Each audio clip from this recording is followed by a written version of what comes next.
اب ابنائے آدم کو تاکیدات، یا بنی آدم، اے آدم کے پترو، اے آدم کے بچوں، اے بنی آدمو، قد انزلنا علیکم لباسا، یقیناً ہم نے اتارا تمہارے لیے پوشاک، یواری سوآتکم وریشا، جو چھپاتا ہے تمہاری شرم کی جگہ، وریشن وزینتل، اور لباس زینت بھی ہے۔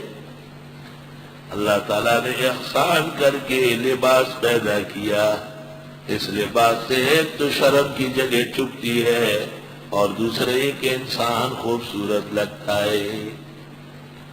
لباس کے دونوں فائدے ہیں۔ اول فائدہ ہے ضرورت، یواری سواتکم، دوسرا فائدہ ہے زینت۔ اللہ اکبر۔ اس سے پتہ چلا کہ لباس کا اختیار کرنا فرض الفرض ہے۔ علماء لکھتے ہیں لباس صرف اسلام کا نہیں، انسانیت کا حق ہے۔ کفار بھی پابند ہے کہ وہ لباس پہنے۔ لباس اس کو کہتے ہیں جس سے جسم ڈھک جائے، اس کو لباس نہیں کہتے ہیں کہ خاتون کا جسم نظر آتا ہے، اور نہ اس کو لباس کہتے ہیں کہ جس میں انسان کے جسم کے حدود اربع علیحدہ علیحدہ نظر آ جائے۔ افغانستان کے علماء نے شدت کی تھی، لیکن فتویٰ دیا تھا کہ پینٹ پتلون میں نماز نہ جائے۔ فتویٰ دیا تھا ہندوستان کے علماء نے رد کیا تھا۔ استغفر اللہ۔ سعودی عربیہ میں یہ لازم ہے کہ کعبے اور مسجد نبوی کا امام اوپر عبا پہنے گا، تاکہ لباس ہمیشہ عزت کے ساتھ رہے۔ اے بنی آدم، ہم نے اتارا تمہارے لیے لباس۔ اس سے پتہ چلتا ہے کہ حضرت آدم کے لیے لباس جنت سے آیا ہے۔ یواری سواتکم وریشا، جو چھپائے تمہاری شرمگاہ کو، وریشا، اور یہ زیب و زینت بھی ہے۔ لباسا وریشا، عطف محل پر ہے۔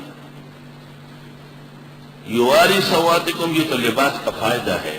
لباس کیوں ہے؟ وریشا، ریش پرندے کے پروں کو بھی کہتے ہیں، جو اس کے جسم کو محفوظ بھی رکھتے ہیں اور اڑاتے بھی ہیں۔ وَلِبَاسُ التَّقْوَىٰ ذَلِكَ خَيْرٌ، اور لباس پرہیزگاری کا بہت بہتر ہے۔ علماء لکھتے ہیں یا مضاف محذوف ہے، وَلِبَاسُ أَهْلِ التَّقْوَىٰ ذَلِكَ خَيْرٌ، ہر زمانے اور ہر دور کے علماء کا لباس وہ اہل دین و تقوی کا لباس ہے۔ اللہ، لباس کا مسئلہ شریعت میں اہم ہے، اس لیے اگر مرد عورتوں کا لباس پہنے تو ناجائز ہے، اور اگر عورت مرد جیسے لباس پہنے تو ناجائز۔ مرد دوپٹہ اوڑھے حرام ناجائز، عورت پگڑی باندھے حرام ناجائز۔ اور فتح القدیر شرح ہدایہ میں محقق ابن الحمام نے لکھا ہے کہ چھوٹی بچیوں کو بھی اور بچوں کو بھی ایسا کپڑا پہنانا ہے جو مرد کے لیے اور عورت کے لیے ناجائز ہے، اس کے لیے پہنانا بھی منع ہے۔